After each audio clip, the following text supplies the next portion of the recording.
جو ساتھی منتخب ہیں وہ دوسرے ساتھیوں کو ملا کے اختلافات کو ختم کر کے اپنے کام کو تیزی کے ساتھ جماعت کے کام کو شروع کریں.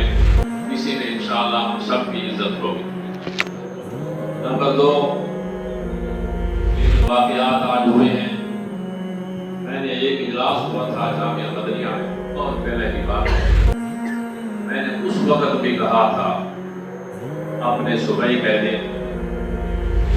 اپنے صوبے کی جو مجلس عاملہ ہے، میں نے ان کو اس وقت کہا تھا کہ خدا کے لیے اپنے آپ کو منظم کرو، اپنے آپ میں کسی قسم کا جو اختلاف ہے اس کو ختم کر کے ایک دوسرے کی عزت اور احترام کو بروئے کار لا کر جماعت کے کام کو ماشاءاللہ آپ کر بھی رہے ہیں.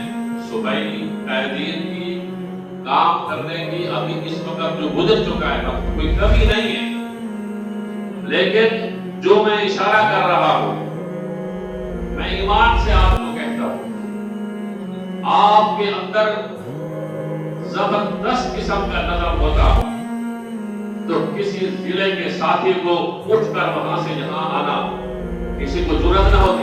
بہت اچھا. صوبے کا جنرل سیکرٹری بیٹھا ہو، صوبے کا امیر یہاں موجود ہو، مرکزی ڈپٹی جنرل سیکرٹری یہاں موجود ہو، اتنی بڑی قیادت موجود ہو اور ہم اس طرح دست و گریباں ہوں، یہ کہاں کی شرافت ہے؟ یہ ظلم ہے. میں اس کو اچھا نہیں سمجھتا. میرے پرانے ساتھی ہیں، مجھے بھی آپ جانتے ہیں. میں اب بھی آپ اپنی صوبائی قیادت کو کہتا ہوں کہ الیکشن ہو جائے گا انشاءاللہ، کوئی مسئلہ نہیں ہے. الیکشن ہو جائے گا، جس نے بننا ہے وہ بن جائے گا، لیکن اب بھی وقت ہے کہ اللہ کے فضل سے آپ کی ہر طرف سے ہمیں معلوم ہونا چاہیے کہ یہ یکجان ہے اور محبت ہے اور پیار ہے اور ایک ہی صف میں یہ حضرات کھڑے ہیں.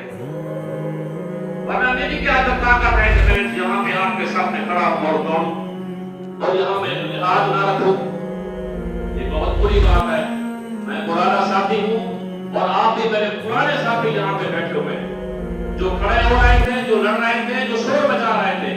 پتہ نہیں کب سے ہم مجلس عمومی کے ممبر بن رہے ہیں، کوئی آج نہیں بنے. ہم مارنے کے وقت سے ہم کام کر رہے ہیں اور میں آپ لوگوں کو دیکھ رہا ہوں، آپ مجھے دیکھ رہے ہیں. تو لہٰذا بس